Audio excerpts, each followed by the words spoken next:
Everyone. তো আজ আমি একটা এমন ভিডিও করতে যাচ্ছি, সেটা হয়তো অনেকেই করেছেন, যদি আমি ফার্স্ট টাইম করব। তো আমি এরকম ভিডিও অনেক সোশ্যাল মিডিয়ায় অনেকবার দেখেছি। এই যে এত এখন গরম, তো গরমের মধ্যে তো ফ্রাইং প্যানে ডিমের অমলেট বানাচ্ছি। তো আমার অনেক দিন থেকে করার ইচ্ছে ছিল, কিন্তু করা হয়ে ওঠেনি। তো আজ ফাইনালি সেই দিন। আমি একবার ট্রাই করে দেখবো যে সত্যি কি আদৌ হয় না সবাই এমনি জাস্ট দেখায়। তো সেটাই আমি আজকে নিজে নিজে টেস্ট করবো। তো বাইরের রোদটা একটু দেখাই কেমন। আর হ্যাঁ, এখন বাজছে 1:30, ঠিক আছে, দুপুর 1:30। আমার রান্নাবান্না কমপ্লিট হয়ে গিয়েছি, জাস্ট আমার সোনাকে স্নান করাবো, ব্যাস।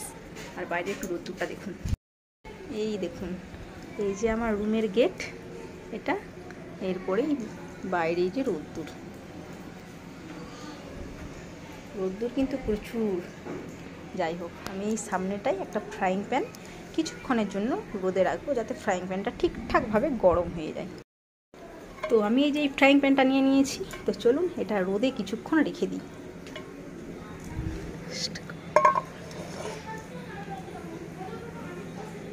তো এটা রোদে কিছুক্ষণ থাকুক, কিছুক্ষণ গরম হতে থাকুক, তারপর ডিমের অমলেটটা বানিয়ে দেখব যে সত্যি হয় না জাস্ট লোকে এমনি ভুলভাল জাস্ট সোশ্যাল মিডিয়ায় এটা দেয়। তো আমি আজকে একটু ট্রাই করে দেখব। তো ওকে, চলুন তাহলে কিছুক্ষণ রেস্ট করুক। তো 10 মিনিট রোদে ছিল ফ্রাইং প্যানটা, তো এবার একটু দেখব। প্রচুর পরিমাণে কিন্তু গরম হয়ে গিয়েছে। তো চলুন এবার ডিমটা এর উপরে দিয়ে দিই।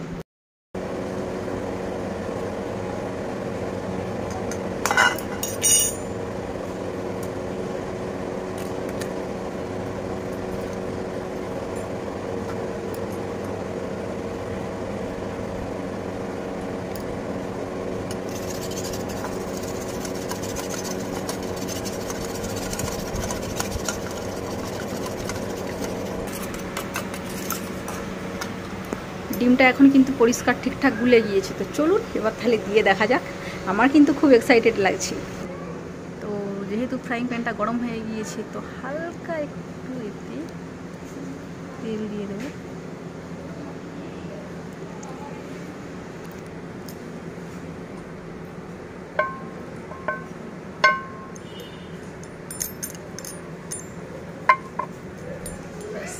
তেলটা দেওয়ার পর একটু গরম হয়ে যাক।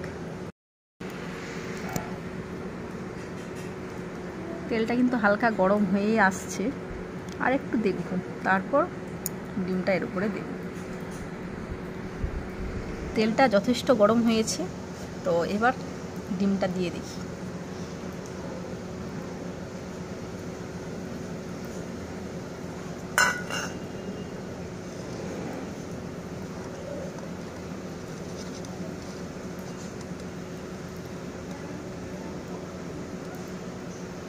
তো এই অবস্থায় থাক কিছুক্ষণ, আমিও দেখতে চাই সত্যিই কি ডিমের অমলেট হয়।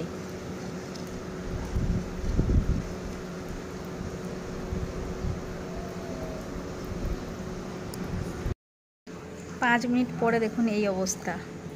আগের থেকে কিন্তু অনেকটা চেঞ্জ হয়েছে, জানি না এরপর কি হবে। তো আমি এই সময় এর উপরে একটু গোলমরিচের গুঁড়ো ছড়িয়ে দিচ্ছি।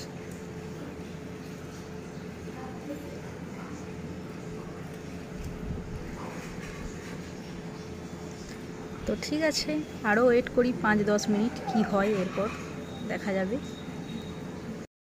যাই হোক, ডিমের অমলেট হতে এখন অনেকটাই বাকি আছে। তো সেই জন্য সোনার জন্য ভাত নিয়ে নিয়েছি।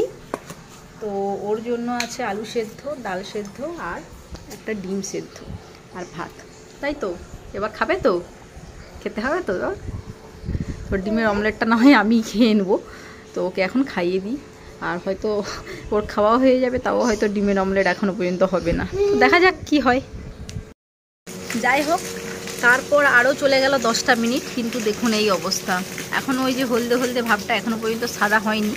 এই সাইডের দিকটা একটু একটু সাদা হয়ে এসছে, কিন্তু সাদাটা এমন হয়েছে সেই পাঁপড়ের মতো হয়ে গিয়েছে অনেকটা।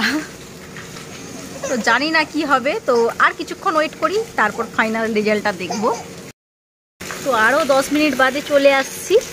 তো দেখুন এই অবস্থা হয়েছে।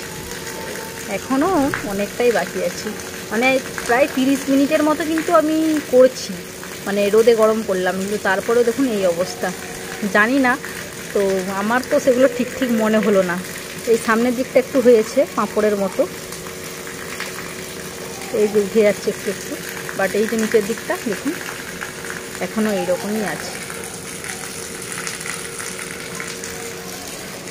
তো চলুন, এটা তো আর নষ্ট করা যাবে না, এটাকে আমি একটু আমার এই ওভেনে ফ্রাই করে নেব, তারপর লাঞ্চ যখন করব তো এটা দিয়ে লাঞ্চ হয়ে যাবে। তো আমি যেরকমটা ভেবেছিলাম সেরকমটা তো আমি করতে পারিনি বা হয়নি, যা হোক কিছু হবে। তো জানি না যারা করেন তারা কীভাবে করেন। তো ভিডিওটা দেখে ইচ্ছে গিয়েছিল করার, কিন্তু ঠিক স্যাটিসফাইড হলাম না।